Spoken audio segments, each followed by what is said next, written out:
সবজি আছে গো সবজি, আলু পটল টমেটো ঝিঙে মূলো, সবজি আছে গো সবজি, ফুলকপি বাঁধাকপি কাঁচা লঙ্কা, লাগবে নাকি গো সবজি? ওই দেখো সবজিওয়ালা হাত দিচ্ছে, ওকে ডাকবো?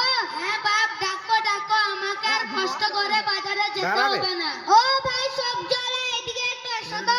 ভাই আমাকে ডাকছো? হ্যাঁ ভাই তোমাকেই ডাকছি।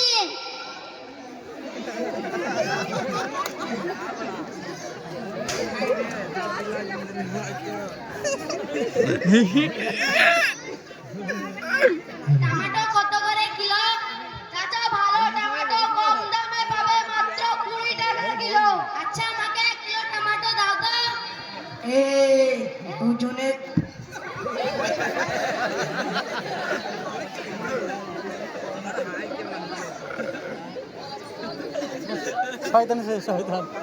ওজনে কম দে, ওজনে কম দে, ব্যবসায় ভালো লাভ হবে। সামনে তোর মেয়ের বিয়ে, তোর জামাইকে বুলেট গাড়ি কিনে দিতে হবে। ওজনে কম দে, ওজনে কম দে, ব্যবসায় ভালো লাভ হবে।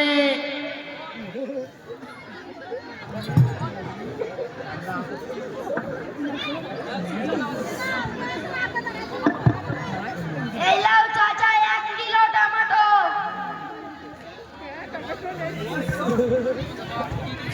চাচা ঠকে দিয়েছে, কম দিয়েছে, ওজনে অনেক কম দিয়েছে। ধর ওকে ধর। দেখো তো বাপ, এটা 1 কিলো টমেটো হবে কিনা?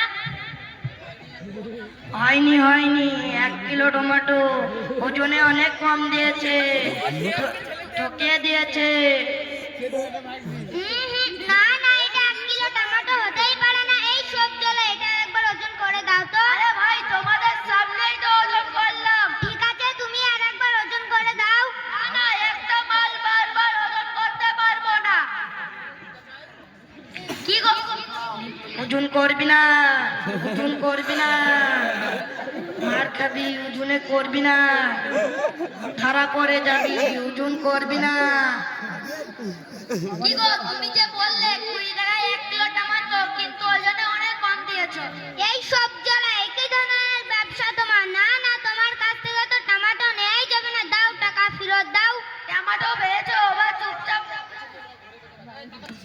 টমেটো পেয়েছো, এবার চুপচাপ বাড়ি চলে যাও। কেন চুপচাপ বাড়ি চলে যাব? তুমি টমেটো ফেরত নাও আর ওনার টাকা ফেরত দাও। এই তুমি বেশি কথা বলো না তো, তা না হলে মার খেয়ে বাড়ি যেতে হবে। কি বললে? মার খেয়ে বাড়ি যেতে হবে? 3 টাকার সবজিওয়ালা আবার মারের হুমকি? ইডিয়েট কোথাকার! দাঁড়াও, তোমাকে দেখাচ্ছি। যাও যাও, তোমার এখানে আমার সব দেখা- দে দে, এক ঘুষি দে, মেরে নাক ফাড়ি দে। যাও যাও, তোমার এখানে আমার সব দেখা আছে, বেশি কথা বাড়িও না তো। ও ভাই মাওলানা সাহেব, এদিকে একটু আসুন তো। ওরে বাবা রে, মৌলানা সাহেব আছে, পালাই।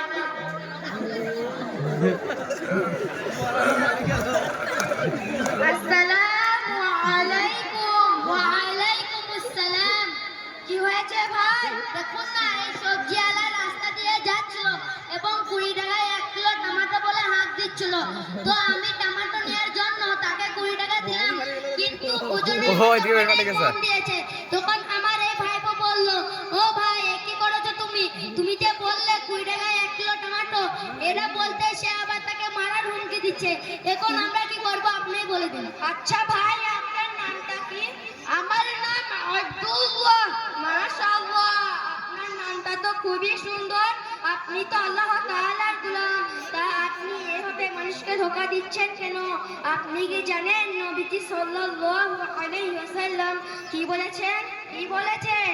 নবীজি সাল্লাল্লাহু আলাইহি ওয়াসাল্লাম বলেছেন, মান গাশা ফালাইসা মিন্না। অর্থ, যে ব্যক্তি মানুষকে ধোঁকা দেয় সে আমার উম্মত নয়।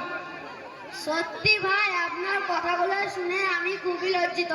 আমি আর কখনো ধোঁকা দেব না।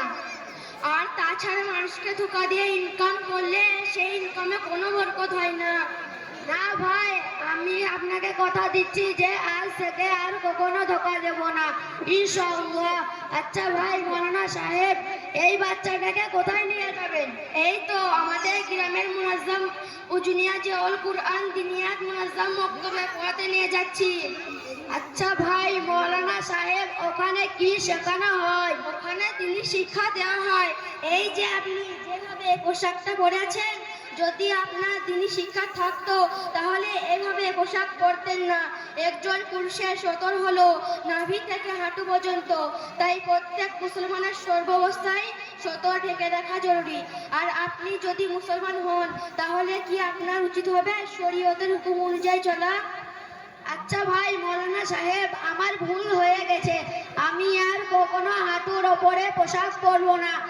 আচ্ছা ভাই মৌলানা সাহেব, আমারও একটা বাচ্চা আছে, আমি কি বাচ্চাটাকে মক্তবে ভর্তি করতে পারি? আপনার বাচ্চার এখন বয়স কত? আমার বাচ্চার বয়স এখন 6 বছর। হ্যাঁ, আমাদের মক্তবে 5 বছর বয়স থেকে ভর্তি নেওয়া হয়। অতএব আপনি আপনার বাচ্চাকে এই মক্তবে ভর্তি করতে পারেন। আচ্ছা ভাই মৌলানা সাহেব, আপনাদের মক্তবে কি কি শেখানো হয়? আমাদের মক্তবে নিয়মিত যদি 1 ঘন্টা করে দিনিয়াত মক্তবে ক্লাস করে, তাহলে আপনার বাচ্চা দিনের গুরুত্বপূর্ণ ও মৌলিক বিষয়াদি যেমন কুরআন, হাদিস, আকাইদ ও মাসাইল, ইসলামী তারবিয়াত, ভাষা সম্পর্কে জ্ঞান অর্জন করতে পারবে ইনশাআল্লাহ। আর তাছাড়া প্রতিটা বাচ্চা যেন দিনী শিক্ষা করতে পারে, তার জন্য প্রতিটা বাচ্চাকে এই মক্তবে পড়াতে পারি। তার জন্য সমস্ত গার্জেনদেরকে সচেষ্ট হতে হবে। এই বাচ্চাদের সঠিক দিনী শিক্ষা দিলে তাদের দিনের ওপর চলা সহজ হবে। আমরা সবাই নিয়ত করি নিজেদের সন্তানকে এই মক্তবে পড়াবো ইনশাআল্লাহ। আসসালামু